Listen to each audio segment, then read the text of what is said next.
जय हिंद, नमस्कार साथियों। स्वागत है आपका अपने YouTube channel Kishore Sharma defence owner पर।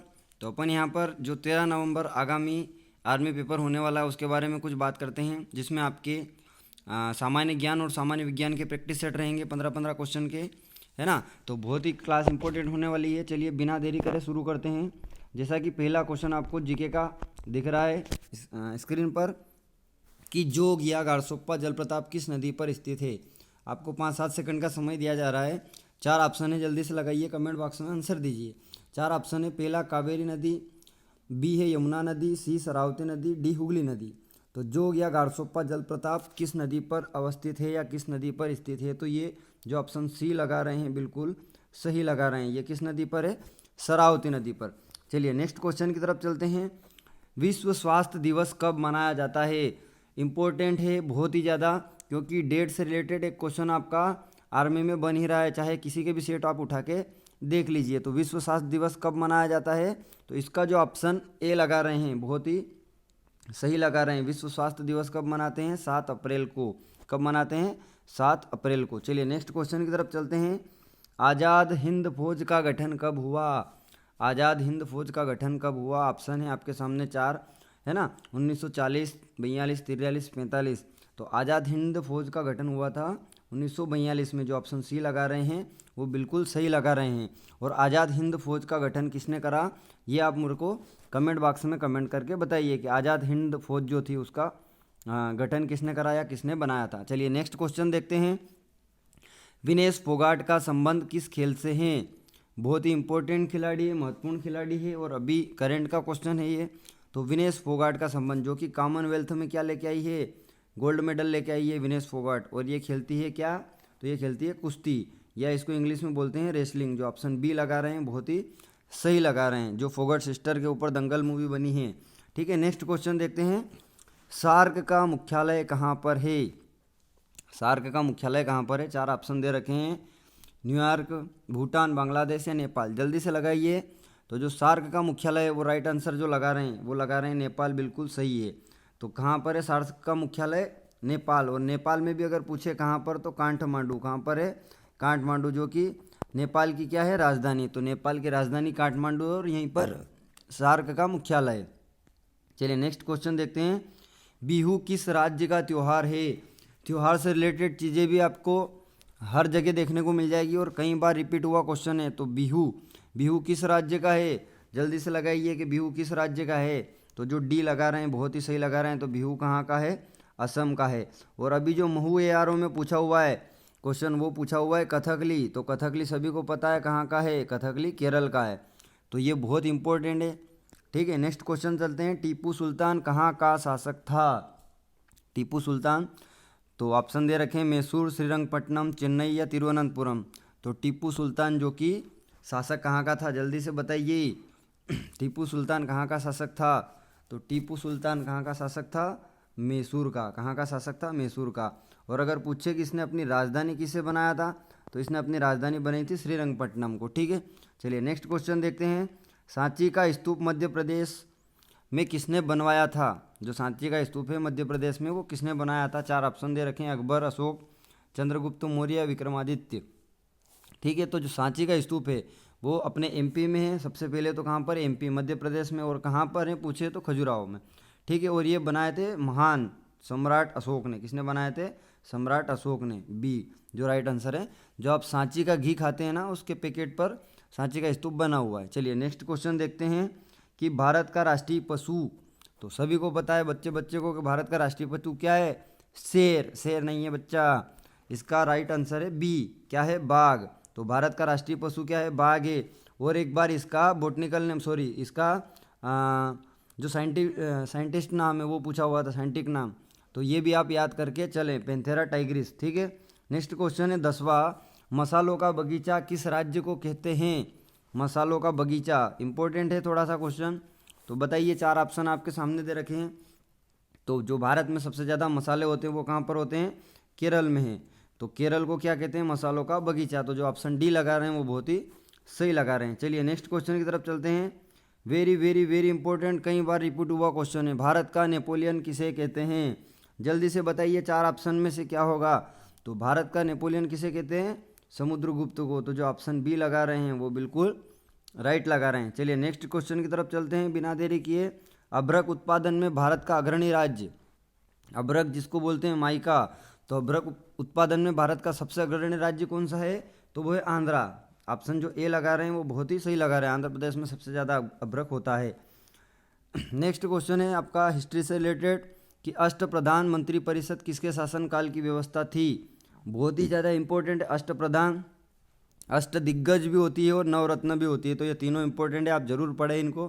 तो जो अष्टप्रधान है, तो अष्टप्रधान किसकी थी? शिवाजी की थी। अष्टप्रधान किसकी थी? शिवाजी की थी। और अगर पूछे कि नवरत्न किसके दरबार में थे, तो नवरत्न अपने अकबर के दरबार में थे। किसके दरबार में थे? अकबर के दरबार में। नेक्स्ट चलते हैं, माउंट एवरेस्ट पर चढ़ने वाली प्रथम भारतीय महिला। बहुत ही इंपॉर्टेंट क्वेश्चन है, बहुत आसान क्वेश्चन है, कई बार रिपीट हुआ है, तो आप जल्दी से बताइए कि माउंट एवरेस्ट पर चढ़ने वाली प्रथम भारतीय महिला कौन थी? तो जो सी ऑप्शन लगा रहे हैं बहुत ही सही लगा रहे हैं, कौन थी? बछेंद्री पाल। ठीक है, नेक्स्ट क्वेश्चन चलते हैं, जीके का लास्ट क्वेश्चन कि पृथ्वीराज रासो नामक पुस्तक जो है उसके लेखक कौन है? पृथ्वीराज रासो लेखक के पुस्तक, पृथ्वीराज रासो लेखक की जो पुस्तक है वो कौन है?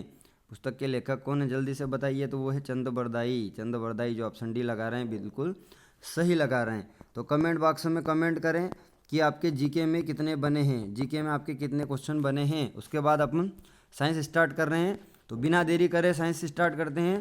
पहला क्वेश्चन देखिए, पहला क्वेश्चन आपको दिख रहा है कि रेबीज नामक रोग किसके द्वारा होता है? तो मैं आपको बता दूं कि जो रेबीज नामक रोग है ये होता है कुत्ते के काटने से। किसके काटने से होता है? कुत्ते के काटने से। और जब कुत्ता काटता है तो जब वायरस जो फैलता है शरीर में, तो उसका नाम होता है रेबडो वायरस, है ना, ये भी पूछ सकते हैं। तो नाम होता है रेबडो वायरस, रेबडो वायरस। और ये होता है वायरस के कारण, मतलब विषाणु। तो जो ऑप्शन बी लगा रहे हैं बिल्कुल राइट लगा रहे हैं। चलिए नेक्स्ट क्वेश्चन की तरफ चलते हैं, मानव शरीर का सामान्यतः रक्तदाब कितना होता है? ताप लिखा गया है जो कि गलत है ना, रक्तदाब पूछा हुआ है। तो मानव शरीर का सामान्यतः रक्तदाब, या इसको अपन बोल सकते हैं बीपी, ब्लड प्रेशर। ठीक है, तो ये कितना होता है जल्दी से बताइए।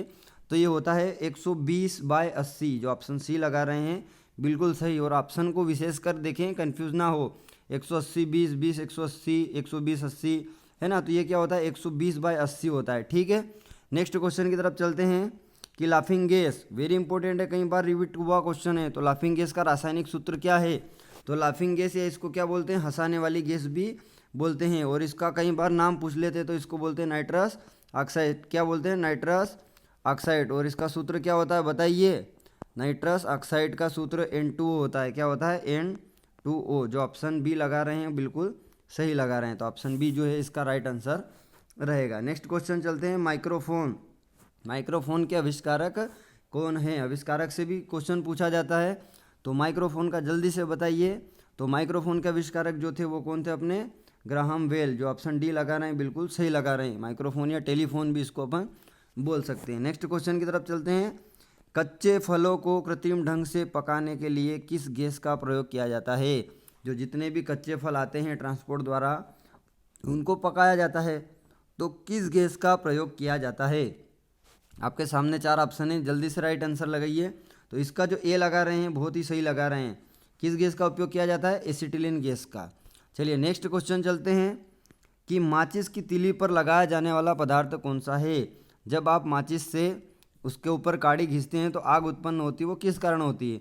तो जो माचिस की तीली है उस पर क्या लगाया जाता है? लाल सल्फर, पोटेशियम नाइट्रोजन या लाल फास्फोरस? जल्दी से बताइए। तो इसका जो राइट आंसर रहेगा वो क्या रहेगा? लाल फास्फोरस। जो डी लगा रहे हैं बहुत ही सही लगा रहे हैं। चलिए नेक्स्ट क्वेश्चन की तरफ चलते हैं, हृदय गति की जांच किस यंत्र के द्वारा की जाती है? जो हृदय की गति की जांच है वो किस यंत्र के द्वारा की जाती है? इससे रिलेटेड भी चीज़ें हमेशा पूछी जाती हैं, तो ये भी इंपॉर्टेंट है और सारे टॉपिक वाइज भी मैं आपको करवा दूंगा। तो हृदय की गति जो है किसके द्वारा नापी जाती है? जल्दी से बताइए। तो जो ऑप्शन डी लगा रहे हैं वो बिल्कुल सही लगा रहे हैं, कार्डियोग्राम द्वारा हृदय की धड़कन की जाँच होती है। नेक्स्ट क्वेश्चन देखते हैं 23 क्वेश्चन कि तरंग दैर्घ्य की एसआई इकाई क्या है? एसआई इकाई भी आती है, जैसे अभी पूछा हुआ था प्रतिरोध की एसआई इकाई क्या थी, अभी महू एआरओ में पूछा हुआ क्वेश्चन है 16 अक्टूबर वाला, तो कहीं ना कहीं इंपॉर्टेंट है ना, एसआई यूनिट सभी की इंपॉर्टेंट है फिजिक्स से अगर क्वेश्चन बन रहा है तो तरंग दैर्घ्य की एसआई इकाई क्या है? जल्दी से बताइए। तरंग दैर्घ्य को इकाई में नापा जाता है, तो जो ऑप्शन डी लगा रहे हैं वो बिल्कुल सही लगा रहे हैं, एंगस्ट्रांग, जो कि इसकी सही इकाई होगी। तरंग दैर्ध्य की SI इकाई एंगस्ट्राम। नेक्स्ट क्वेश्चन है, दूध से मक्खन निकालने पर दूध का घनत्व क्या होता है भैया? बढ़ जाता है, घट जाता है, अपरिवर्तित रहता है या इनमें से कोई नहीं? तो जब आप दूध में से मक्खन निकाल लेंगे तो उसका घनत्व क्या होगा? बढ़ जाएगा। ऑप्शन जो ए लगा रहे हैं बिल्कुल सही लगा रहे हैं। चलिए नेक्स्ट क्वेश्चन की तरफ चलते हैं। डायनेमो का आविष्कारक या डायनेमो की खोज किसने की थी? इंपॉर्टेंट क्वेश्चन है। तो जो डायनेमो था, एक डायनेमो था, एक डायनामाइट था, दोनों में कंफ्यूज नहीं होना, डायनामाइट अलग है, डायनेमो अलग है। तो डायनेमो की खोज किसने की? तो डायनेमो की खोज की माइकल फेराडे ने। किसने की? माइकल फेराडे ने। और डायनामाइट का अगर पूछे तो अल्फ्रेड नोबल ने की। डायनामाइट की खोज पूछे तो अल्फ्रेड नोबल ने, और डायनेमो की माइकल फेराडे ने। तो जो सी लगा रहे हैं बहुत ही सही क्वेश्चन लगा रहे हैं। नेक्स्ट क्वेश्चन है विटामिन से रिलेटेड कि विटामिन डी का रासायनिक नाम क्या है? विटामिन डी का रासायनिक नाम क्या है? तो इसमें बच्चों को थोड़ा कंफ्यूज होता है, तो मैं एक ट्रिक बता देता हूँ कि जो विटामिन डी है वो हड्डी के लिए इंपॉर्टेंट होता है। किसके लिए होता है? हड्डी। और हड्डी इकाई की बनी होती है, मजबूत होने के लिए कैल्शियम लेना पड़ता है। तो इसका जो नाम रहेगा वो क्या रहेगा? कैल्सीफेरॉल। जो ऑप्शन सी लगा रहे हैं बिल्कुल सही है। बच्चे कैल्सीफेरॉल और टोकोफेरॉल में कंफ्यूज रहते हैं, इसलिए विटामिन डी में हड्डियाँ मजबूत होती है और मजबूत होने के लिए कैल्शियम चाहिए। तो आप इससे याद रख सकते हो कि विटामिन डी का रासायनिक नाम क्या है? कैल्सीफेरॉल। नेक्स्ट चलते हैं बेकिंग सोडा। बेकिंग सोडे का रासायनिक सूत्र पूछा है, तो जल्दी से बताइए बेकिंग सोडे का रासायनिक सूत्र क्या है? जल्दी से बताइए। तो इसका जो ऑप्शन ए लगा रहे हैं बहुत ही सही लगा रहे हैं, NaHCO3। NaHCO3 ये बेकिंग सोडे का फार्मूला है। चलिए नेक्स्ट चलते हैं। ध्वनि का वेग अधिकतम होता है, चार ऑप्शन देख के पता लगाइए कि ध्वनि का वेग भैया सबसे ज़्यादा कहाँ होगा? जल में होगा, वायु में होगा, निर्वात में होगा या इस्पात में होगा? तो ध्वनि का वेग सबसे ज़्यादा होता है इस्पात में। किस में होता है? इस्पात में। जो ऑप्शन डी लगा रहे हैं बहुत ही सही लगा रहे हैं, सबसे ज़्यादा ध्वनि का वेग इस्पात में होगा। ठीक है, नेक्स्ट क्वेश्चन चलते हैं। मनुष्य के भोजन का पाचन प्रारंभ होता है कहाँ से होता है भैया? तो मनुष्य के भोजन का पाचन जो है, एकमात्र प्राणी है मनुष्य जिसके भोजन का पाचन कहाँ से प्रारंभ होता है? मुख से ही प्रारंभ हो जाता है। तो जो डी ऑप्शन लगा रहे हैं बहुत ही सही लगा रहे हैं। चलिए आज का लास्ट क्वेश्चन, और सभी कमेंट बॉक्स में कमेंट करके बताइए कि आपको क्लास कैसी लगी, क्वेश्चन कैसे लगे। और जो भी भाई आगामी 13 नवंबर को आर्मी की एग्ज़ाम देने जा रहे हैं, गारंटी मेरी अगर क्लास देखते हैं तो बहुत ही हेल्पफुल होती है। जल्दी से कमेंट करके बताइए कि राष्ट्रीय विज्ञान दिवस कब मनाया जाता है? राष्ट्रीय विज्ञान दिवस किस तिथि को मनाया जाता है? इस क्वेश्चन का आंसर मैं आपको नहीं बता रहा हूँ, इस क्वेश्चन का आंसर मैं आपको होमवर्क के लिए दे रहा हूँ।